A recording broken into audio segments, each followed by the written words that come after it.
여러분 안녕하십니까? 건강을 지키는 약속 TV 닥터 안희성입니다. 안녕하셨습니까? 세상이 너무 빨리 바뀌어서 어지럽습니다. 어지러운 세상, 덜 어지럽게 살고 싶은 가정의학과 전문의 곽동훈입니다. 네, 반갑습니다. 예고해드린 대로 오늘 어지럼증, 특히 내가 알지 못하는 어지럼증의 원인에 대해서 알아볼 텐데 평소에 좀 어지럼증 느끼는 편이세요? 가끔 있죠. 세금 고지서 받을 때. 아하, 그리고 머리 아프죠. 아이 성적표 받을 때 멍해지고요. 네, 저도 뭐 미인을 볼 때도 휘청하죠. 휘청 안 하시더라 평소에. 안희성 씨 어떠세요? 안희성 씨는 어지러울 때 없으세요? 저는 이제 카드 병세서 이런 거 날라올 때, 네, 현기증이 좀 나곤 합니다. 네. 네, 사실 그 어지럼증 우리가 흔하게 겪을 수 있는 경험 중에 하나지만 원인은 무수히 많다고 하거든요. 그래서 이것 때문에 어지럽다 이렇게 명확하게 상관관계를 밝히기 어려울 때가 많대요. 그렇다고 합니다. 그래서 참 이렇게 애매한 증상, 어지러움에 대해서 오늘은 조금 특별하게 저희가 접근을 해볼 텐데 한의학적으로 한번 접근을 해보겠습니다. 그렇습니다. 그래서 오늘 한의사 선생님을 모셨고요.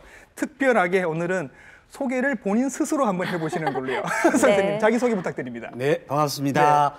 행복을 주고 싶은 한의사 김상대입니다. 네, 반갑습니다. 행복을 주신다고요? 예. 네. 기대하겠습니다. 네, 어지럼증을 좀 시원하게 해결해 주시기 바랍니다. 네. 그 어지럼증이 사실 뭐 여러 가지 표현이 있잖아요. 네. 뭐 이렇게 좀 비틀거린다, 뭐 현기증이 핑핑 난다, 돈다. 돈다. 근데 한의학에서는 이 어지럼증을 어떻게 정의할 수가 있습니까? 그 어지럼증 크게 두 가지로 나눌 수 있습니다. 우리가 아까 방금 순간적으로 아찔한 그런 거를 현기증이라고 합니다. 눈앞이 캄캄해진다든지 아찔해진다든지 먹먹해진다든지 이런 거는 현기증이고 저희들 용어로 현훈이라는 게 어지럼증입니다. 그러니까 자기 자신과 주위가 빙빙 도는 어지럼증. 그거를 현훈이라고 하고 그게 정확하게 병증이 많은 거고요. 그다음에 현기증은 일반적으로 아까 중에 그런 자동 고지서 같은 거 받아가지고 심리적인 문제라든지 혈액순환이 좀 안 된다든지 할 때 오고 현운이라고 하는 어지럼증은 귀나 머리에서 문제가 많이 오는 걸로 되어 있습니다. 말이 좀 어렵네요. 현훈 이러니까. 근데 이렇게 잠시 살짝 어지러운 거. 그러니까 우리가 이렇게 밝은 빛만 받아도 이렇게 살짝 어지러울 수 있잖아요. 그런 건 누가 병이라고 얘기를 안 하니까 조금 길게 이렇게 유지가 돼야 문제가 되는 거겠죠? 예, 그렇습니다. 이게 순간적으로 누웠다 일어나서 그렇게 이게 저희들이 순간적으로 아찔할 수는 있습니다. 그거 기립성 저혈압이라고 부르는 거죠. 그렇죠. 그래 순간적으로 아찔할 수는 있는데 그게 아니라 누웠다 일어나거나 자세를 바꿨는데 빙빙 돌면서 일상생활을 못할 정도든지 아니면 순간적으로 어지러워서 넘어지면서 골절을 당하는 그런 상황이 된다든지 일상생활이 불가능할 정도로 어지럽게 되면 그게 이제 심각하게 병이 되는 거죠. 그러다 보니까 순간적으로 이렇게 균형을 잃어가지고 골절을 당한다든지 그다음에 생활을 할 수 없을 정도가 되는데 그게 허약하신 분들이나 나이 드신 분들이 그런 증상들이 많이 올 수 있다는 거죠. 그게 문제인 겁니다. 그러니까 어지러운 것 자체도 문제인데 그것 때문에 넘어져서 뭐 부러지거나. 어제도 제 환자 중에 한 분이 그러셨는데요. 그랬어요? 밤에 스스로 화장실을 가시겠다. 사실은 저희가 기저귀를 채워드렸어요. 위험할까 봐. 노인분이시고? 예, 노인분이시고. 근데 치매도 있으시고. 근데 스스로 이제 가서 한번 직접 보시겠다고 가시다가 넘어지신 거예요. 부러지셨어요. 아이고, 어디가? 수술을 하셔야 되는 거예요. 대퇴골 골절. 이런 경우가 흔히 있는 거죠. 어지러움 때문에. 그렇습니다. 그런데 이 어지러움증은 그 뭐 병원에 가서 검사를 해도 물론 원인을 밝힐 수 있는 경우도 있습니다만 그렇지 않은 경우도 많다면서요? 예, 그렇습니다. 대부분 어지럼증이 오면 병원에 가면 일단 CT나 MRI를 찍어서 뇌를 찍게 됩니다. 왜? 중풍이 왔는가 아니면 무슨 종양이 있는가 확인을 그거 제일 걱정 많이 하시죠. 중풍이 왔는지. 그리고 두 번째로 기 검사를 많이 하게 되죠. 맞아요. 근데 이제 기 검사를 해서 기 쪽에 이제 신경에 문제가 있는지 확인을 하게 되는 거죠. 근데 이제 대부분 그 두 가지에서 대부분 어지럼증이 끝나다 보니까 환자들이 나는 검사를 해도 아무 이상이 없다라고 하는데 우리가 쉽게 예를 한번 들어보면 배가 고파도 어지럽지 않습니까? 아, 그런가? 아찔하게 어지럽다고 하는 사람도 있고. 그리고 이제 혈압이 잘못된 상사를 만났다든지 아니 스트레스 받는 억울한 일이 나면 뒷골을 딱 잡으면서 어지럽게 되지 않습니까? 돌죠. 그렇게 한다든지 아니면 밤샘 업무를 해가지고 너무 과로를 해도 순간적으로 어지럽지 않습니까? 그런 어지럼증이 다양하게 원인이 있듯이 귀하고 머리가 아닌 다른 부분에서도 어지러울 수가 있기 때문에 원인이 다양하다는 거죠. 그러면 단도직입적으로 제가 여쭤봐요. 뭐 귀나 머리에 문제가 아니라 이런 애매한 어지러움 해결이 됩니까? 됩니다. 당연히 됩니다. 자신 있게 바로 됩니다. 기본적으로 이 제가 본 환자분 한 예를 하나 설명을 하나 드리겠습니다. 이게 한 60대 중반에 진주에서 이제 오신 환자분이었는데 네. 이분이 이제 병원에서 메니에르라는 진단을 받고 치료를 하게 되셨습니다. 메니에르라고 하면 이제 뇌이 그러니까 그렇죠. 기의 문제. 발팽이관에 부종 붙는 거 그죠? 예, 그렇죠. 그 문제 때문에 오셨는데 이분이 25년 전부터 이 병을 겪게 되신 거예요. 오, 그래요. 네, 그런데 25년 전에 겪으면서 1차 서울에 있는 병원, 네. 그다음에 진주에 있는 대학병원, 이비인후과, 그리고 뭐 진주에 있는 한의원을 안 가봤겠습니까? 다 가보셨죠. 근데 네. 우연하게 이제 소개를 받아서 오셨는데 그래서 이제 이게 어지러우니까 계속 해결이 안 된 거죠, 25년 동안. 그래서 25년 전에 1차에 그 아까 림프의 감압술이라는 시술을 받으시게 된 거고. 이비인후과에서는 그런 걸 하죠. 예. 네. 그다음에 10년 전에도 또 한 번 더 받게 되고. 예. 5년 전에도 또 한 번 더 받게 된 거죠. 예. 그래도 자기는 일상생활이 불가능하다. 그래서 사실은 이분이 바깥 출입을 불가능하셨어요. 그러니까 계속 어지럽고 토하고 미식거리고 네. 그다음에 귀도 먹먹하고 소리도 잘 안 들리니까 밖에 가면 자기가 쓰러져 가지고 죽을 것 같은 공포감이 생긴 거죠. 그래서 그 환자분이 기본적으로 바깥 생활을 못해서 말씀하시는 건 약간 공황장애 비슷한 느낌이 지금 드는데 그렇죠. 그죠? 같이 있죠. 네. 그런데 실질적으로 그러다 보니 남편분이 음식을 사와가지고 요리를 집에서 본인이 하게 돼요. 그러니까 아니면 마트에 전화를 해서 주문을 해가지고 배달을 해가지고 그렇게 생활을 하시는 방법밖에 없었다는 거죠. 네. 그러니까 그런 환자분이 이제 우연하게 제 소개를 받고 저희 한의원에 오셔가지고 저랬는데 아까 말씀드린 생활 자체가 불가능하니까 보호자가 모시고 오셨어요. 네. 모시고 하셔가지고 약을 먹고 이제 치료는 못 하시니까 그러니까 약을 드시고 전반적으로 심리적인 치료가 몇 가지 있었거든요. 네. 그 치료를 같이 하시다가 한 달 뒤에 네, 본인이 네. 딸하고 그냥 오신 거예요. 네. 버스를 타고. 어머. 저도 엄청 놀란 거예요. 한 달 뒤에요? 예, 예, 예. 생활이 거의 불가능했는데 예. 한 달 뒤에 오셔서 하시는 말이 생활 이제 돌아다닐 정도는 되는데 그래도 아직 어지럽다. 그래서 꾸준하게 한 6개월 정도 치료를 하셨죠. 그러면서 저도 놀라고 본인도 놀라셔가지고 네. 이게 계속 지속적으로 관계가 유지된 한 3년간 유지되신 분입니다. 저하고. 아니 그 이분은 메니에르라는 진단을 분명히 받았고 치료를 했는데도 계속 어지러웠잖아요. 네, 그런데 원장님한테 가서 해결이 됐다고 약간 자랑 섞어서 아주 많이 잘. 아니 그러면 이분은 원인이 뭐였어요? 그 20년 넘게? 예, 그 아까 전에 우리 가 선생님 말씀하셨듯이 메니에르가 있지만 공황장애까지 오셨던 거예요. 예. 근데 사실은 이분이 공황장애가 온 이유를 병의 그 사연을 들어보니까 네. 결국 저희들 쪽에서 보는 화병이었다는 거죠.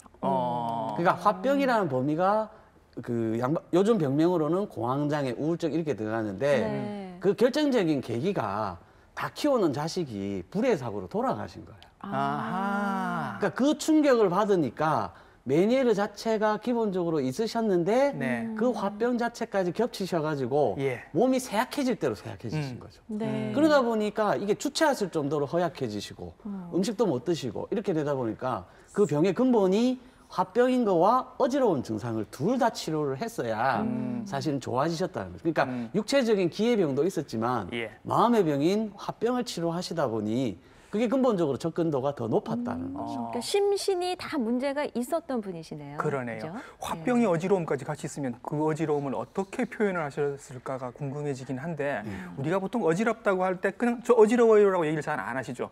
핑핑 돈다, 뭐 눈앞이 캄캄하다 이렇게 다양하게 표현들을 하시잖아요. 거기에 따라서 이렇게 분류를 하실 수 있는 거죠, 어지러움을. 예, 그렇습니다. 이 어지럼증 종류가 크게 4가지가 있습니다.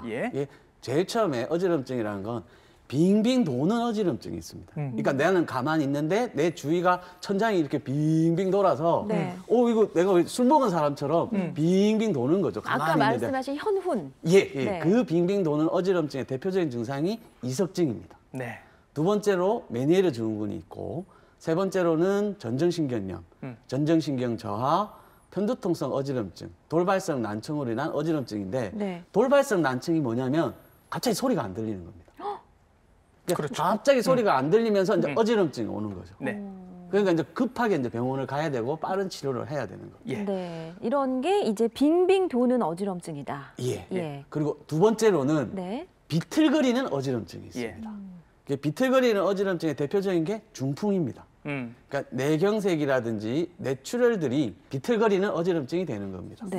그다음에 소뇌 위축증이라고 처음 들어보셨을 텐데 소뇌 위축증, 소뇌라는 게 대뇌 말고 뒷머리 쪽에 있는 뇌가 사람의 중심을 잡아주는 역할을 합니다. 균형을 잡고. 예, 그런데 그쪽이 혈액순환이 떨어지면서 내가 위축이 되는 거죠. 근데 사실은 그쪽도 일종의 중풍으로 볼 수는 있습니다. 근데 그게 소뇌가 하는 역할이 목에 음식물을 삼킨다든지 중심을 잡는다든지 발음을 한다든지 그런 네. 역할을 하는데 이게 기본적으로 조금 난치에 해당됩니다. 그다음에 뇌에 종양이 생겨도 어지럼증이 생길 수 있습니다. 이럴 때는 어지럽긴 한데 빙빙 도는 건 아니라는 아니고 말씀이신 거죠? 예, 비틀거리는 어지럼증. 그러니까 균형을 잡기 힘들다는 얘기겠네요. 그렇죠. 중심을 네. 잡기 힘든 네. 거죠. 예, 그리고 아찔한 어지러움요. 예, 세 번째로는 혈류순환이 안 되다 보니까 예. 순간적으로 아까 기립성 저혈압처럼 예. 누웠다 일어날 때 아찔하게 그러니까 핑 도는 거? 예, 갑자기 핑 도는 거. 핑 도는 거? 예, 핑 도는 어지럼증이 그런 거고 네. 미주신경성 실신이라고 하는 병이 있고요. 그다음에 부정맥 환자들이나 심장질환 환자들도 이런 핑 도는 어지럼증을 호소할 수 있습니다. 몇 초 동안에 갑자기 세상이 하얘지면서 이렇게 벽을 다 붙잡게 되고 하더라고요. 그러니까 아까 맞습니다. 미주신경성 실신이라는 게 이제 화장실에서 소변 보시다가 휙 쓰러지시는 분들 계세요. 그걸 이제 미주반사성 실신이라고 얘기하는 건데 네. 또 설명해 주시겠죠? 그다음에 단순하게 목 디스크로 인해서 어지럼증이 오는 사람도 있습니다. 그리고 나이가 드시면서 몸이 약해지면서 오는 어지럼증도 있고요. 네. 그다음에 마지막으로 마음의 어지럼증, 아까 네. 불안증이라든지 예. 우울증이라든지 공황장애 환자들이 예. 머리가 멍해지는 그런 장세 보이면서 어지럽다, 머리가 막지 않다, 네. 머리가 멍하다 하면서 조금 어지럽다 이런 표현을 많이 경상도 하시거든요. 사투리로 마 어지럽다. 예, 마 어지럽다.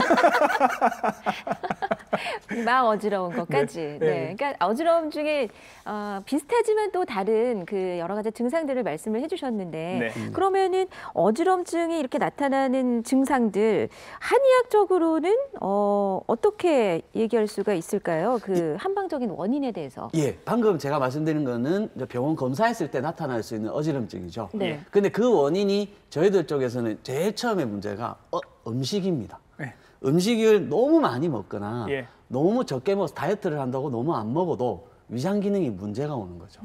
그 위장 기능이 문제가 되면 몸 안에 혈액순환이 안 되게 되는 거죠. 예. 그러면 머리로 올라가는 혈류량이 떨어지면서 네. 어지럽게 되고 네. 손발이 이제 순환이 안 되다 보니까 그렇게 어지럼증이 오게 되는 거고 예. 그다음에 음식에 의해서 알러지 반응 아니면 과민 반응에 의해서도 어지럼증을 유발하게 되죠. 대표적인 게 사실은 우리나라 사람들이 제일 많이 먹는 커피나 카페인입니다. 왜요? 이 어지럼증 환자는 네. 커피나 그 초콜릿 같은 경우는 카페인이 많은데 네. 이게 심장을 조금 빨리 뛰게 합니다. 맞아요. 예. 두근두근하게 이게, 하죠. 예. 네. 그러다 보니까 이 성분 가운데 심장을 두근거리게 하면서 알러지 물질이 유발되게 하다 보니까 어지럼증이 유발되게 돼서 어지럼증 환자가 먹지 말아야 될 음식 가운데 하나가 네. 커피나 초콜릿입니다. 우리 저 방송 전에 한 잔씩 다 마시고 왔는데. 어지러워요 지금. 예, 그리고요. 다음으로는 너무 피곤해도 네. 어지럼증이 올 수 있다는 거죠. 그걸 저희들은 노곤상이라고 하는데 네. 계속 자기 체력보다 좀 오버해서 기본적으로 좀 자기 체력보다 감당할 수 없는 범위만큼 일을 하다 보니까 몸이 허약해지면서 어지럼증이 오는 당연히 거예요. 어지러울 가루네요, 것 가루? 같아요. 예, 가루죠. 예. 두 번째로는 연구원들. 네. 항상 머리를 쓰면서 연구하고 노심초사하고 예. 항상 고민하고 이런 사람들도 혈당이 급격히 떨어지거든요. 예. 그걸 저희들은 노곤상입니다. 똑같이 이야기를 해도. 네. 그러다 보니 어지럼증이 오는 경우가 있습니다. 그다음에 세 번째로는 칠정상이라고 해서 사람의 감정 조절이 안 되는 거 있죠. 오욕 칠정할 때 그 칠정이에요. 예, 맞습니다. 그래서 감정 노동하는 사람들. 예. 네. 그 우리가 실질적으로 감정 노동하면서 기쁘다, 슬프다, 생각한다, 뭐 이런 표현을 잘 못하면서 그 감정 노동이 심해짐으로 인해서 스트레스를 받게 되고 예. 그게 억누르다 보니까 신경계 문제가 오게 되면서 어지럼증이 오게 되는 거죠. 이상한 손님들 막 이상한 전화 받으면서 네. 예, 예, 근데 뭐 그거 다 응대해야 되잖아요. 그렇지. 한결같은 계속 모습으로. 웃어야 되고 그게 스트레스가 그런 쌓이는 분들. 거죠. 예. 근데 그런 요인들이 있는데 일상생활에서 짜게 먹는다든지 이제 짜게 먹는 게 굉장히 안 좋습니다. 예. 짜게 먹는다든지 아니면 스트레스를 받는다든지 그리고 잠을 못 자게 되면 이게 세 가지가 겹치면서 이 어지러운 증상을 심하게 하는 게 됩니다. 네. 저희가 이제 그 TV 닥터를 하면서 그 이민우과 선생님이 한번 나오셔서도 어지러움에 대해서 얘기를 하면서 어지러움의 가장 큰 원인은 일단은 귀에 있다라고 말씀을 하신 적이 있으신데 선생님 한의학적으로 볼 때는 어떻습니까? 맞습니다. 네. 사실은 가장 어지러운 환자들의 주 타겟은 네. 기입니다. 기. 한 70% 정도가 기 환자들이거든요. 예. 자, 기의 문제에서 일반적으로 문제가 오는데 이제 저희 한번 한번 귀 보시죠. 모형을 가지고 예. 있네요. 네네. 이 안이 달팽이 같이 생겼습니다. 예. 이 달팽이에 그 혈액 순환이 돼야 되는데 색깔 있는 부분이 달팽이. 예, 그렇죠. 달팽이 같이 생겨가지고 달팽이 간이라고 하는데 네. 이 부위에 혈액 순환이 잘 돼야 되는데 스마트폰을 너무 많이 한다고 네. 계속 숙이고 있으면 이쪽에 혈액 순환이 안 되겠죠. 예. 그리고 아까 짜게 먹어가지고 네. 그 달팽이 간 안에 네. 압력이 차버리면 네. 또 어지러우게 되겠죠. 네. 그러니까 그런 자세라든지 또 영양 섭취가 안 돼서 귀 쪽에 순환력이 떨어지게 된다든지 이렇게 해도 네. 귀가 어지러우게 되는 거죠. 그러니까 귀에 문제가 왔지만 귀가 문제가 될 수 있도록 자세라든지 생활 습관이라든지 이런 네. 게 문제가 오면 귀에 문제가 대부분 온다는 거죠. 네, 네. 근데 그 귀의 문제에서 이제 가장 우리가 많이 얘기하는 게 아까 말씀하신 메니에르병 말씀하셨죠. 네. 네. 메니에르병 그리고 이석증 이렇게 네. 되는 거잖아요. 예. 근데 그 어지럼증의 맨 마지막은 그 메니에르병 환자라고 생각하시면 네, 됩니다. 뭐 유명 배우들도 이런 병을 많이 알았다고 네. 예, 네. 뉴스에서도 접했었죠. 예. 메니에르병의 가장 큰 특징은 귀가 먹먹하다.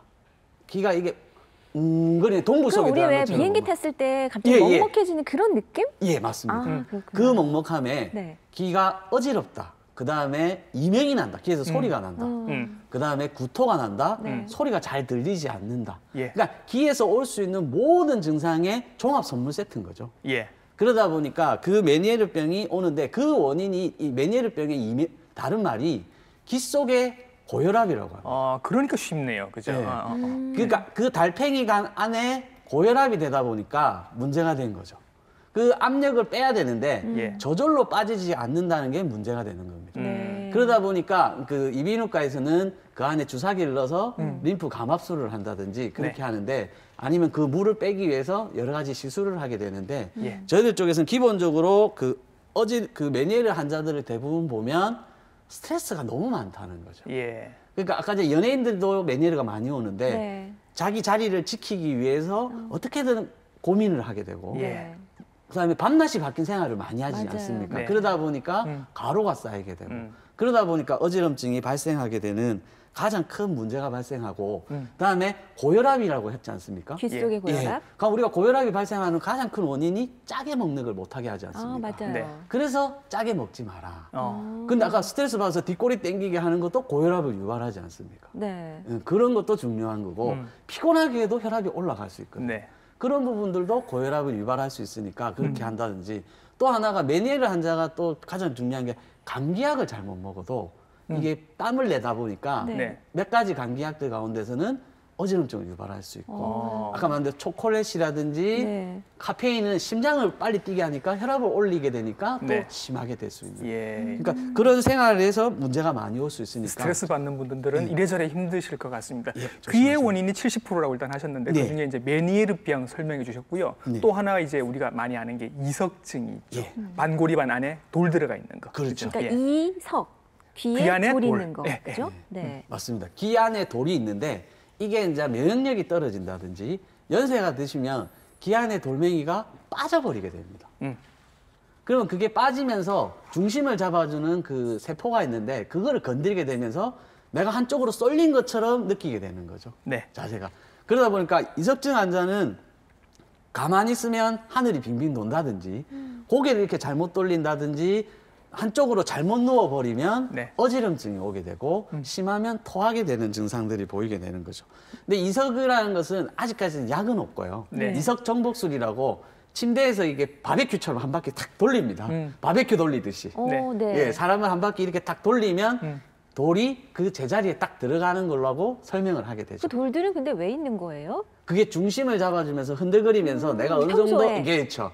이렇게 흔들거리면서 내가 어느 정도 돼 있다고 하는데 그게 그 자리를 벗어나 버리면 항상 어지럽게 이렇게 돼 있는 걸로 되니까. 그러니까 배가 중심을 잡아주기 위해서 평형수가 있어가지고 이렇게 좀 이렇게 돼야 맞아요. 되는데 한쪽으로 쏠리면서 싹 쏠려버리는 게 이석증 증상이라고 그럼 생각하시면 항상 어지럽고 항상 이상한 느낌이 들겠어요. 원래 좋은 자리 그 정상적인 위치에 있을 때는 괜찮은데 다른 위치로 이 돌이 빠져나가면 맞아요. 굉장히 많이 어지러워서 이분들은 보통 다 응급실로 오시거든요. 그렇죠. 죽을 것 같다고 오십니다. 그런데 선생님들이 이렇게 잘해서 돌을 제자리로 돌려놓으시면 금방 좋아져서 선생님들을 명의로 만들 수 있는 그런 병이기도 하지요. 네.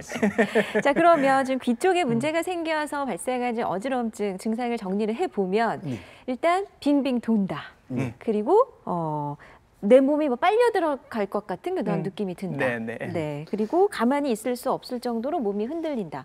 이런 얘기들을 좀 해주신 거예요, 증상별로? 네, 맞습니다. 네. 기본적으로 그 기에 문제가 온 사람들의 특징이 빙빙 도는 문제가 됩니다. 예. 그게 빙빙 돌다 보니까 그게 심하다 보니까 구토를 하게 된다든지 네.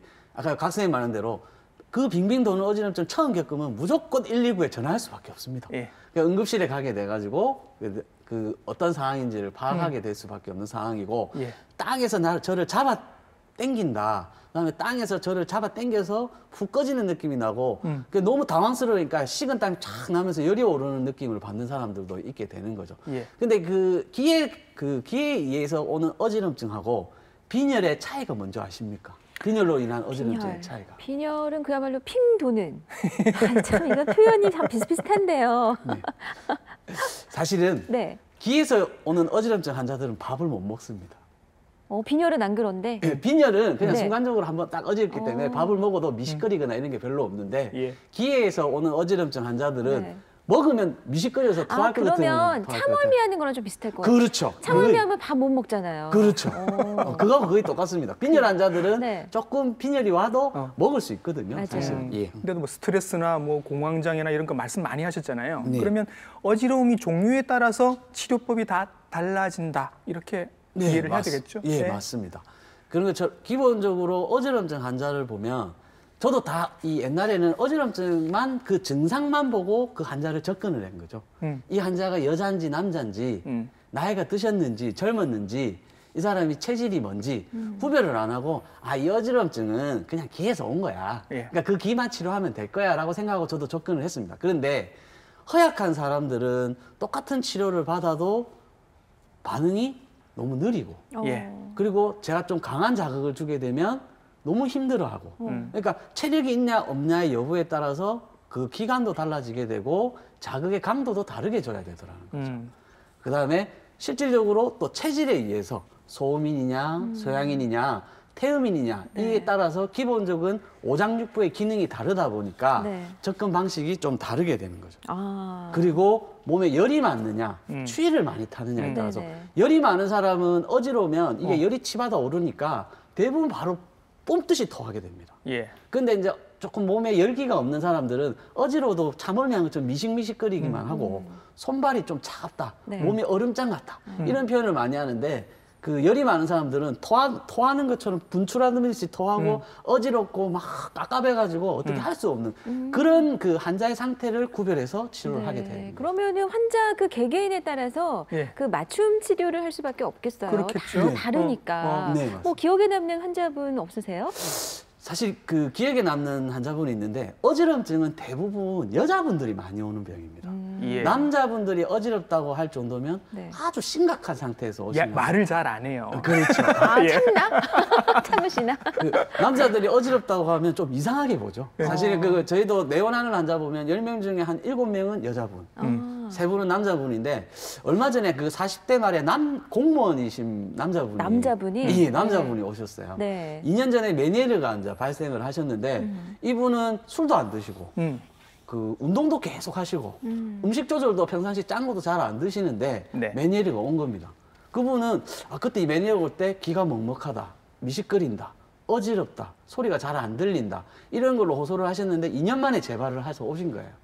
그래서 2년 만에 해서 재발을 해서 오시니까 그 자기는 궁금하지 않습니까? 나는 시키는 대로 다 했는데 왜 2년 만에 재발을 했느냐 네. 해서 물어보니까 이분이 공무원이신데 이 돈을 다루는 예산 담당을 하시는 분이었어요. 아이고 머리 아픈 일 하시네요. 그러니까 너무 과로를 많이 하시다 보니까 예. 과로로 인해서 이게 재발하신 거였거든요. 그러니까 똑같이 기가 어지러워도 이분한테는 기본적으로 과로로 인해서 오신 거다 보니까 메니에르 약을 같이 처방하면서 조금 보약을 같이 처방을 했는데 한 달 정도 치료를 하시고 나서 한 좋아지는데 기가 먹먹한 게 안 없어지신대요. 예. 어지러운 건 괜찮은데. 어지러운 건 좀 나아졌는데 네. 기가 먹먹한 건 안 좋아지시는 거예요.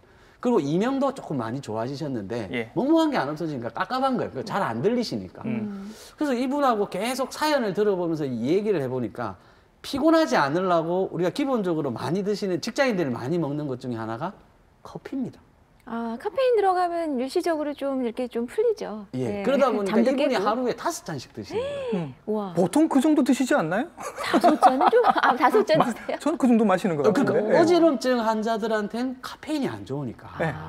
그러니까 이거를 줄여라. 그러니까 저번에도 줄이라고 했는데 그냥 올로 들으신 거죠. 예. 근데 기본적으로 계속 줄여서 네. 한 잔 이하로 줄여라. 네. 그렇게 하시고 나서 한 달 뒤였는데 엄청 좋아진 거죠. 이건 제가 좋아진 게 아니라 환자분이 네. 그 음식 조절을 하고 생활 습관을 바꾸시면서 그 카페인만 조절을 하고 나니까 다시 치료를 해도 그만큼 효과가 올라갔다는 거죠. 선생님 말씀하시는 거 들어보면 약간 정신과 선생님 같은 느낌 아니, 드시죠? 그런 치료도 필요할 것 같네요. 마음의 병도 지난번에 있으니까. 저희 TV닥터에 나오셔서 그때 화병해 주셨거든요.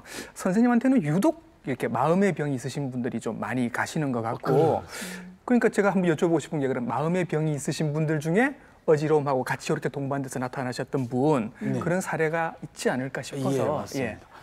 그 제가 화병 환자들을 많이 보다 보니까 네. 어지럼증 환자들 대부분 호소를 하는 겁니다.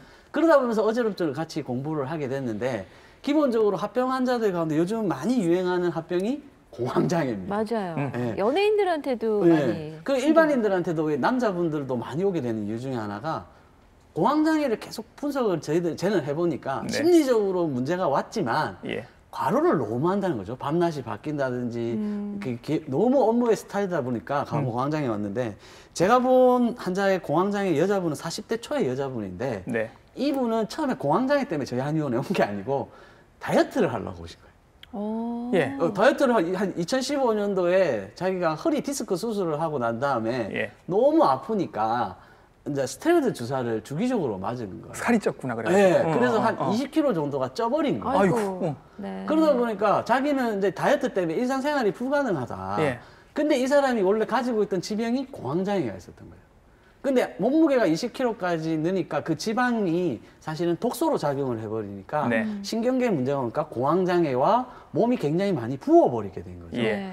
그렇게 되면서 다이어트를 하자라고 했는데 안 되겠다 상태를 보니까 저희는 이제 어지럼증 환자들한테 정신신경 검사를 꼭 합니다. 예. 아까 화병 보듯이 그 검사를 꼭 하다 보니까 공황장애가 나오는 거야. 예. 그러니까 공황장애가 있고 허리 수술까지 했고 몸무게도 20kg가 늘었으니까 네. 체중 감소도 중요하지만 일단 몸이 붓는 거를 제거를 하면서 신경 안정을 하자. 예. 그렇게 해서 이제 접근을 해서 한 달 동안 이제 치료를 하기로 한 거죠. 음. 그 환자분이 그렇게 하고 이제 약을 지어 가셨는데 제가 매일 와서 진료를 받자. 매일? 예, 매일 와서. 상담하듯이?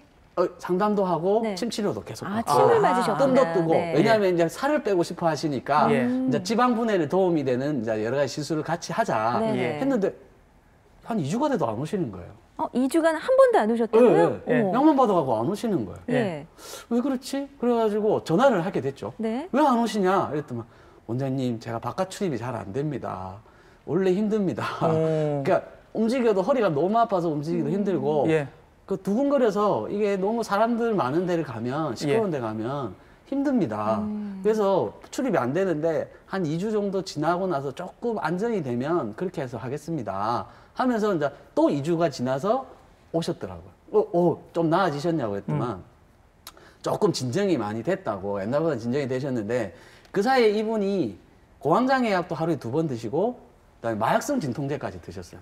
네. 얼마나 힘드셨으면. 그랬는데 그분한테 네. 제가 처음에 한 게 부종을 빼는 약을 많이 썼거든요. 네. 그래서 부종을 빼고 좀 신경 안정시켜주는 약도 같이 보조적으로 약을 드시지만 예. 그분이 그렇게 되면서 실질적으로 한 달 정도 되니까 한 5kg가 빠지신 거예요. 예. 한 달 만에 5kg요? 네, 그러니까 몸이 좀 가벼워지신 거죠. 예. 네. 그러다 보니까 이제 증상들이 조금씩 호전이 되신 거죠. 그분이 그러면서 지금 한 3개월 넘게 치료를 하셨는데 네.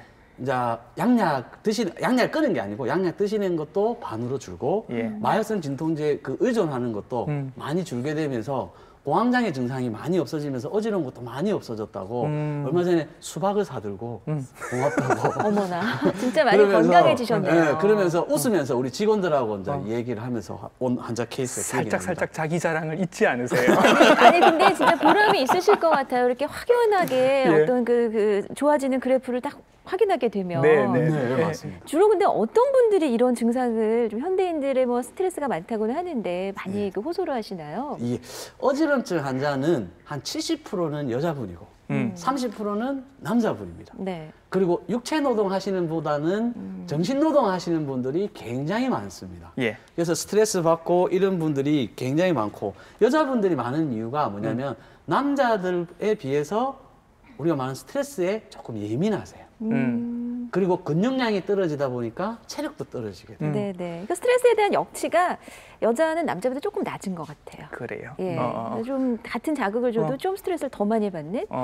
그리고 또 한 달에 한 번씩 그날이 오면 또 어지러움을 느낄 수도 있거든요. 그렇죠. 네네. 그 호르몬 때문에 폐경기가 오니까 제 체력이 떨어지면서 갱년기 우울증도 많이 오게 되고 예. 그러면서 어지럼증도 되고 네. 그 생리도 하게 되다 보니까 피도 좀 모질하게 되다 보니까 실제로. 어지럼증을 맞아요. 유발하게 돼요. 근데 요즘은 남자분들도 남성 갱년기를 많이 앓게 되다 보니까 이게 이제 피로하게 된다든지 정신적인 문제로 인해서 남자분들도 그 비율이 올라가거든요. 저도 요즘 우울하고 어지러워요. 안 어울리세요.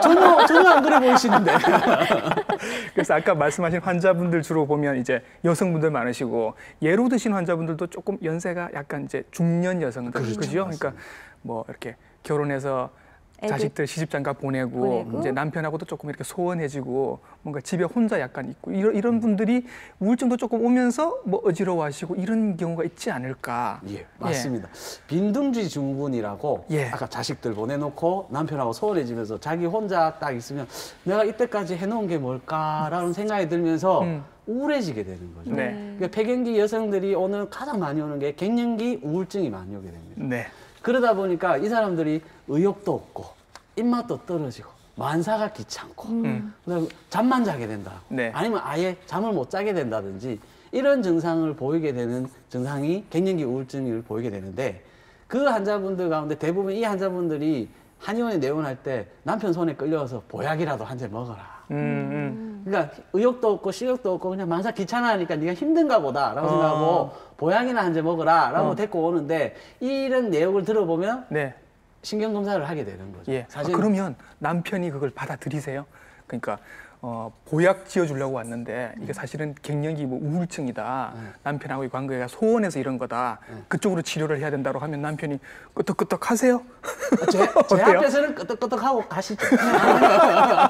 의사 앞에서는 끄떡끄떡 하시는데 대부분 남편분들 가운데 와이프가 우울증이 오게끔 했던 분들은 대부분 했던 분들은 평상시 관심이 없는데 너무 아파하고 내가 불편하니까 데리고 오시는 거죠.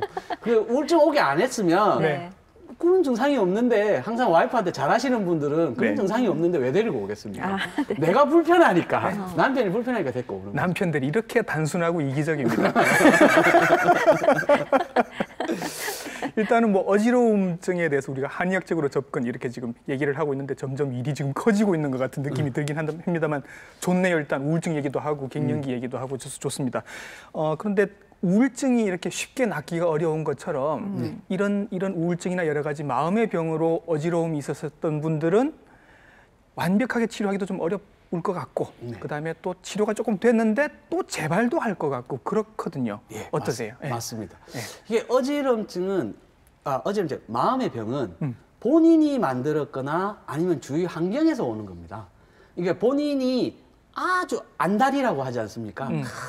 신발도 딱 제자리에 있어야 되고 막 딱 정리를 잘해야 되고 딴 들은 괜찮아 잘했어 하라고 하지만 완벽을 추구하는 사람들은 자기 스스로 자기를 힘들게 하는 거거든요. 약간의 강박. 예, 그렇죠.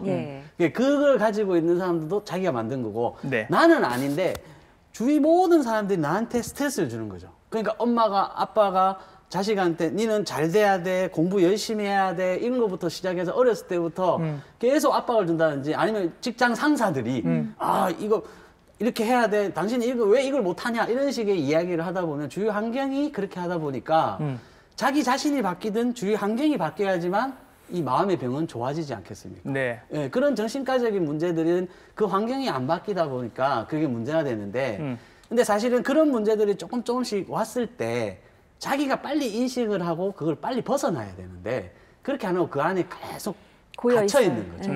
소화하지 못하고. 예. 그래서 이제 사실은 우리가 지금 요즘 유행하는 게 욜로족이라든지 네네. 여행을 많이 가게 되는 게 자기 일상생활에서 벗어나라는 거거든요. 사실은 네. 벗어나서 생활을 하는 거고, 또 하나가 그게 우리가 집안 청소할 때 먼지 조금 있을 때 그냥 빨리 치우면 아무것도 아닌데 귀찮아 쌓아놓고 있다가 한 번에 청소하려면 너무 일이 커지지 않습니까? 네.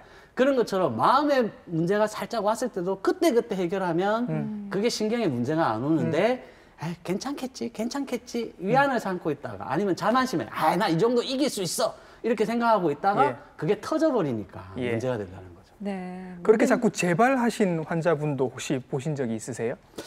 70대 남자 우리 할아버님이셨는데 예. 이분이 군대에서 총상 사고를 한번 당하셨어요. 예전에. 그러면 수십 년 전이실 텐데. 했는데 그때 이후로 이제 세상이 조금 무섭게 됐다고 본인은 표현을 하시더라고요. 본인의 계기는. 총상 사고가 우리나라에서 몇 없는 사람들이 일어나는데 그리고 나서 공황장애가 오신 거예요. 예. 그러니까 젊었을 때는 내가 이길 수 있어. 이까지 병이야. 이렇게 하면서 어느 정도 버티셨는데 그게 공황장애도 모르고 사신 거죠. 예. 근데 이게 60이 넘어가시면서 가만히 있는데 두근거리면서 어지러워지고 토하게 되는 거야. 예. 그러니까 당황스러운 거야. 이게 119 불러야지 그러면. 그렇죠. 네네. 근데 몸무게도 한 90kg 되시고 키도 한 175 정도 되시는 체구가 아주 옛날이신데 좋으시네요. 그 정도 하시는 분이 딱 보기에 아내분은 아주 호리하셔가지고 150 정도의 몸무게도 한 50kg 되시는데 딱 두 분이 오셨는데 저는 아내분이 아프신 줄 알았어요. 예. 근데 그게 아니고 아버님이 오셔가지고 내가 119를 얼마나 많이 탔냐면 기사님한테 미안할 정도다. 이거 자꾸 한 번씩 한 두세 달에 한 번씩 발생을 하게 되니까. 단골 환자셨네. 예. 그런데 이제 병원에서 검사를 하니까 뇌 검사하고 기 검사하니까 이상이 없었던 거예요. 사실은. 그런데 이제 이게 정신과를 검사를 하셨으면 공황장애겠지라고 벌써 파악하셨을 텐데 처음에 의사들이 대부분 이거 정신과 문제가 있을 것 같습니다. 공황장애입니다라고 얘기를 하면 내가 무슨 그런 거를 이렇게 대부분 내가 총 맞고도 산 사람인데. 그러니까요. 내가 무슨 그런 인정을 거를. 안 하시는 처음에는. 그런데 그거를 한 두세 군데를 계속 움직이시다 검사를 해보니까 자기가 했는데 한의원 와서도 원장이 똑같은 소리를 하니까 이제 그때서야 한 세네 번 들었다 보니까 인정하게 되신 거죠.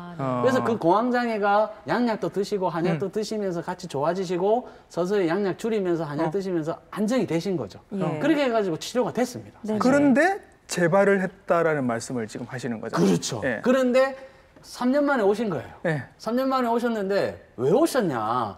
괜찮지 않았냐 그 사이에? 그랬더니 괜찮았는데 이제 소일거리로 아파트 경비를 하게 됐다. 예. 아파트 경비를 하게 되니까 아버님이 한 30분간 이제 하소연을 하시더라고요. 억울한 일을 너무 많이 당하신 거예요. 아파트 주민들 자기가 안 했는데도 경비 아저씨한테 뭐라고 하고 애들도 버릇이 없고 택배가 왜 없어졌는지 이렇게 하다 보니까 그게 계속 스트레스를 받다 보니까 신경이 안정됐는데 그게 폭발하시버린 거예요. 갑자기 그 아파트에 사는 주민으로서 좀 반성을 정말 얼마나 스트레스 받을 일이 많으시겠어요. 네. 크고 작은 일들이. 그러니까 신경을 많이 써야 되고 이렇게 하다 보니까 이분이 재발을 하신 거죠. 예. 근데 다행히 그 병을 처음에 이게 재발을 하게 돼도 두 가지 경우가 있습니다. 처음에 완벽하게 치료를 해서 안정적으로 아무 문제 없이 우리가 소위 말하는 완치라는 개념처럼 치료를 하셨다면 다시 재발을 해도 그게 아주 쉽게 좋아지는 거죠. 그런데 대부분 우리나라 환자분들 또 성격이 급합니다. 일상생활이 가능할 정도인데 좀 남았는데 괜찮겠지 이 정도면 내가 이길 수 있어 라고 해서 조금 남겨뒀다가 또 이런 일을 당해서 확 폭발을 해버리면 그때는 치료도 옛날만큼 잘 안 되고 기간도 더 길어지고 증상도 더 강도가 심해지더라는 거죠. 알겠습니다. 이제 어르신은 그렇게 이제 해결이 된 거고 보통 이제 어지러움 많으신 분들이 여성분들이 많으시니까 뭐 생리, 폐경 여러 가지 문제들이 있을 것 같아서 여성분들의 어지러움에 대해서 조금 더 한번. 네. 그 아까 전에 기의 문제라든지 머리의 문제가 아니고 여자분들이 많이 오는 어지러움의 문제는 호르몬이 굉장히 많이 작용을 하게 됩니다. 그러니까 생리를 하게 되는 그 자체가 어지럼증을 유발하게 되는데 호르몬의 변화가 두통을 유발한다든지 그다음에 생리 때 식욕이 갑자기 줄은다든지 아니면 생리 때 안 먹던 밥을 너무 많이 먹는 사람들이 있다는 거죠. 근데 그 강도가 너무 차이가 많이 나는 사람들이 있습니다. 그러니까 생리 때 되면 너무 많이 먹게 된다든지 너무 적게 먹는다든지 남들도 인식할 정도로 너 왜 그래 많이 먹어 이렇게 하면 이 호르몬의 변화가 너무 심하다는 거죠. 폭이. 그럼 이 폭이 심하다 보니까 생리할 때 출혈이 좀 많게 된다. 네. 이러면 철결핍성 빈혈이 오게 되고, 네. 아니면 그 호르몬 변화 때문에 두통이 오게 되니까 그 네. 두통이 너무 극렬하다 보니까 어지럼증을 호소하게 된다든지 이런 문제들 때문에 어지럼증이 오게 이런 되는 경우는 거죠. 본인들이 아실 것 같아요. 딱 그 알죠, 기간에만 알죠. 그러니까. 네. 그렇죠. 네. 예, 예. 네. 근데 그게 남들도 다 비슷하게 있으니까 생리통이 비슷하게 있으니까 내가 얼마나 심한지 아. 그게 판단을 안 하시더라고요. 비교가 잘 안 되니까. 안 되니까 니도 있구나 나도 있구나 네네. 이렇게 하니까 그래 그렇게 하는데 이제 실질적으로 이게 점점 강도가 심해진다든지 예전하고 좀 다른 양상을 보이게 되면 적극적으로 치료를 사실은 하셔야 치료를 받아야 할 정도의 생리통이나 생리전 증후군인 건데 예. 다들 하니까 뭐 나도 그 정도인 거 보다라고 생각을 하시는 거죠. 네. 예, 예. 그러면 지금 말씀하신 건 호르몬적인 산부인과적인 문제라면 또 네. 다른 부분의 원인이 있습니까? 예, 내과적인 문제에서 아까 음식 때문에 오는 문제가 있지 않습니까? 예. 우리가 어떤 사람은 똑같이 음식을 먹어도 알러지가 생기는 사람이 있고 똑같은 음식을 먹어도 나는 장염에 걸리는 사람이 있고 그게 체해가지고 머리가 아픈 사람도 있고 설사하는 사람도 있고 여기가 꽉 막혔다고 하는 사람도 있고 배가 아픈 사람도 있지 않습니까? 근데 저희는 그거를 기본적으로 위장에 운동을 안 해서 몸 안에 노폐물이 생기는데 그거를 담음이라고 합니다. 네. 담음이라고 하는 노폐물이 여기를 딱 맞게 되면 그게 순환을 막게 돼서 머리 쪽으로 어지러움을 유발하게 된다는 거죠. 그래서 네. 음식으로 해서 위장이나 장이 안 좋아도 어지럼증이 유발할 수 있는 거고 예. 특정 음식들, 알러지를 많이 유발하는 음식들 있지 않습니까? 네. 그 게, 옆으로 다니는 게 그런 거라든지 아까 중에 아몬드라든지 이런 걸 먹고도 어지럼증, 피부 두드러기 말고도 어지럼증을 유발할 수 있다는 거죠. 네. 말씀 대체로 들어보니까 한 가지 원인이 아닐 것 같아요. 그죠? 뭐 음식, 그다음에 마음의 스트레스, 호르몬 이런 게 다 복합돼서 나타날 것 같아요. 그죠? 네. 이게 참 나쁜 거는 한꺼번에 다 같이 온다고. 네. 아까 우울해지면 몸이 힘들어지고 몸이 힘들어져서 우울해지고 그다음 어지러워지면 음식을 못 먹고 음식을 못 먹어서 힘들어서 약해져서 또 어지러워지고 그런 악순환처럼 그러니까 네. 갱년기가 되면 또 이렇게 힘이 기력이 떨어지고 잠을 못 자게 돼서 또 어지러워지고 이런 복합적인 증상이 오다 보니까 계속 환자들은 어디서 시작을 했는지 잊게 되는 거죠. 그렇죠. 네, 자기는 계속 어지럽다라는 생각을 하는 거지 내가 어디서 시작을 했다라는 걸 잊어버리고 원장님 저는 어지러워요. 어떻게 어지럼증만 좋아지게 해주세요라고 하지만 이게 시작점이 어딘지를 꼭 찾아야 된다는 거죠. 아니 그러면 그렇게 복잡한 유기적인 그런 원인, 관계, 그 시작점을 어떻게 찾아서 치료를 하십니까? 사실은 우리가 사람이라는 게 다 사연이 있지 않습니까? 예. 그 사람이 어떤 행동을 하게 되면 사연이 있는데 원인이 있고? 원인이 있고 사연이 있습니다. 근데 우리는 항상 저 사람을 어떤 행동을 보면 너 이기적이다, 너 굉장히 헌신적이다 이렇게 얘기할 수 있지만 병도 사연이 있다는 거죠. 그거를 찾아가야 된다는 거죠.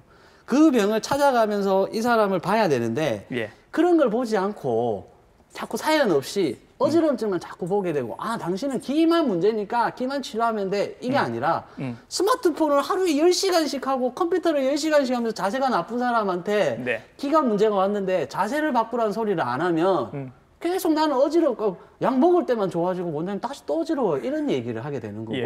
아까 말한 듯이 소양인들이나 태음인들이나 소음인들이 몸의 오장육부 기능이 조금씩 다 다르게 태어나지 않습니까? 예, 네. 예. 그러니까 사람이라는 건 똑같지만 어떤 사람은 위장이 좋은 사람, 네. 어떤 사람은 콩팥이 좋은 사람, 어떤 사람은 간이 좋은 사람이 있듯이 술을 먹어도 술이 잘 깨는 사람이 있고 안 예. 깨는 사람이 있듯이 예. 간분의 간 기능이 떨어져서도 문제가 올 수 있고 태음인들처럼 간 기능이 좋아서 회복이 잘 되는 사람도 있는 반면에 예.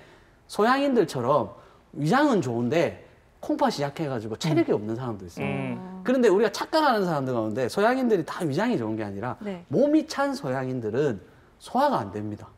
이 사람들은 소화가 안 되고 몸도 찹고 하니까 자기가 소민인 줄 알고 사는 거죠. 그러면 내가 뭐 어지럼증을 좀 잘 느끼는 체질일지 네. 그런 확률이 높을지 이렇게 뭐 자가 뭐 이런 테스트 한번 해볼 수 있는 거 뭐 없어요? 그런 제가 방법? 지금 한번 예. 보여드리겠습니다. 네. 자, 눈을 감고 양팔을 손으로 가슴에 올립니다.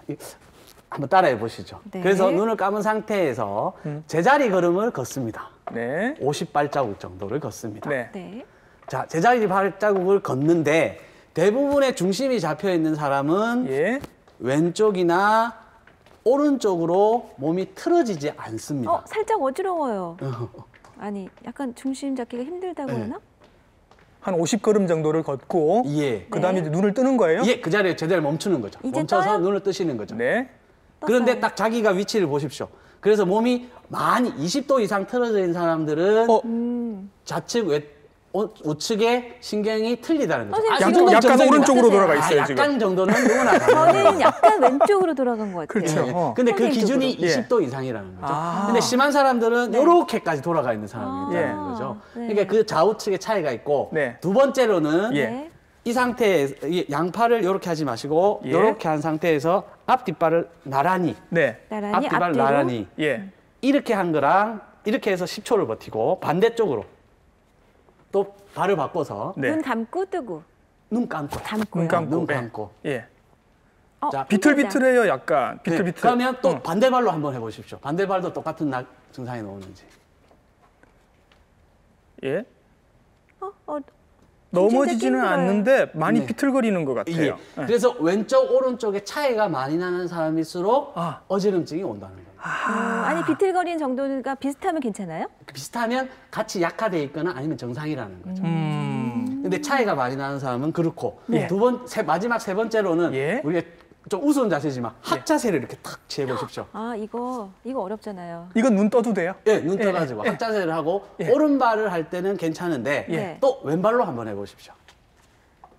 그러면 좌우의 차이가 나는 사람이 있습니다. 아, 아하. 한쪽으로 할 때 유독 많이 어지럽거나 넘어지거나 하는 그렇죠. 경우. 중심을 아. 못 잡고 쓰러질 것 같은 사람이 있다는 네네. 거죠. 완전 오. 좋으신데요? 거의 김연아 수준이신데요. 아, 그런가요? 아, 예.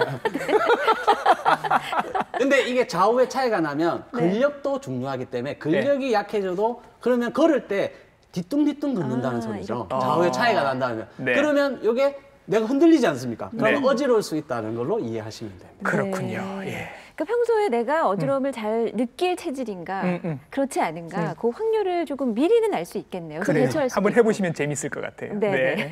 자 그러면 지금까지 이제 여러 가지 어지러움증의 뭐 증상 원인을 좀 말씀을 해주셨는데 예. 지금까지 말씀하신 것 외에도 다른 원인이 있을까요?